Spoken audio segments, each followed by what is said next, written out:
Betting apps కేసులో దర్యాప్తు speedup అయింది. పంజాగుట్ట పిఎస్ కు నటి విష్ణుప్రియ చేరుకుంది. బెట్టింగ్ యాప్స్ ప్రమోషన్ వ్యవహారంలో పోలీసుల ఎదుట విచారణకు హాజరైంది విష్ణుప్రియ. అయితే న్యాయవాదితో కలిసి విచారణకు హాజరయ్యారు నటి విష్ణుప్రియ.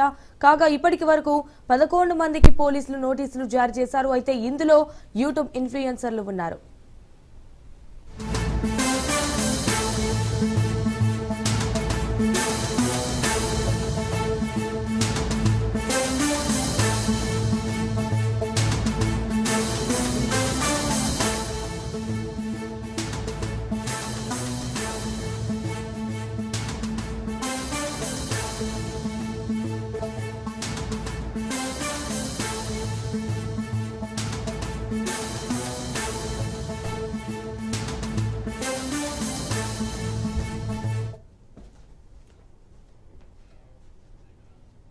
అలాగే నటి శ్యామల, రీతు చౌదరి, అజయ్, సుప్రీతతో పాటు సన్నీ, సుధీర్, అజయ్, సన్నీలకు నోటీసులు అందినట్లు తెలుస్తోంది.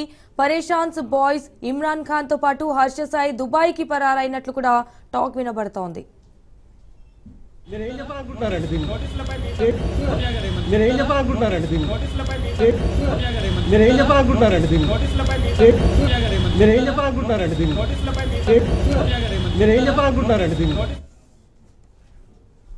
అండ్ మరోవైపు బెట్టింగ్ యాప్స్ ను ప్రమోషన్ చేస్తున్న వారి నుంచి పోలీసులు ఆధారాలు సేకరిస్తున్నారు. అటు పలువురు హీరోలు, హీరోయిన్లతో పాటు మరికొంతమంది ఇన్ఫ్లుయెన్సర్స్ లపై పోలీసులు నిఘా పెట్టారు.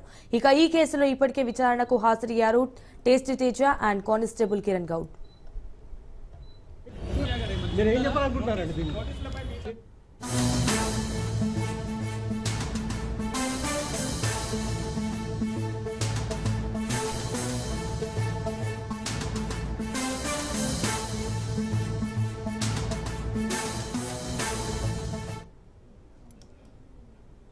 రైట్, బెట్టింగ్ యాప్స్ కేసులో అయితే దర్యాప్తు స్పీడప్ అయింది. ఇటు పంజాగుట్ట పిఎస్ కు నటి విష్ణుప్రియ చేరుకుంది. అండ్ బెట్టింగ్ యాప్స్ ప్రమోషన్ వ్యవహారంలో పోలీసుల ఎదుట విచారణకు హాజరైంది విష్ణుప్రియ. న్యాయవాదితో కలిసి విచారణకు హాజరయ్యారు నటి విష్ణుప్రియ. కాగా ఇప్పటి వరకు 11 మందికి పోలీసులు నోటీసులు జారీ చేశారు. ఇందులో యూట్యూబ్